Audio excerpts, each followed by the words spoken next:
Terima kasih pemirsa, Anda masih bersama kami. Tatwam Asi adalah ajaran agama Hindu yang mengajarkan moralitas atau kebaikan. Ajaran ini mengajarkan kita bahwa semua makhluk adalah sama, yaitu sama-sama sebagai ciptaan Sang Maha Pencipta yang telah memberikan kita nafas kehidupan, yang artinya tidak ada satu lebih baik dari yang lain atau satu lebih hebat dari yang lain. Namade Ratminingsih, dosen Udiksa, menjelaskan Tatwam Asi berasal dari bahasa Sanskerta. Tat artinya ia, Tuam bermakna kamu, dan Asi berarti adalah.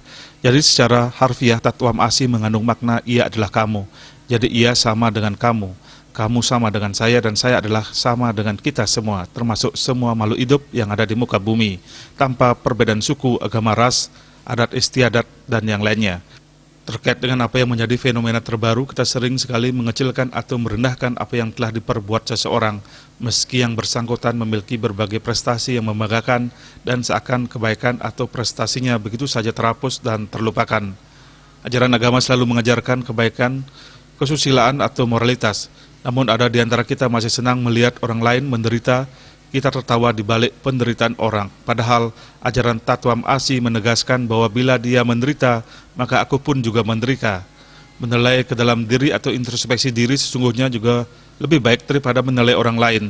Kalau kita mau menelisik lebih dalam, pandemi COVID-19 ini dengan varian barunya merupakan teguran atau pelajaran dari Tuhan untuk membuat manusia lebih masuk ke dalam diri.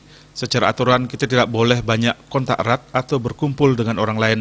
Jadi hendaknya waktu lebih banyak digunakan bukan untuk menyebar hoaks dan menjelek-jelekkan orang lain demi kepentingan individu atau kelompok, tetapi sebaliknya lebih mempelajari dan menyadari kelemahan diri dan kemudian lebih banyak menebar kebaikan.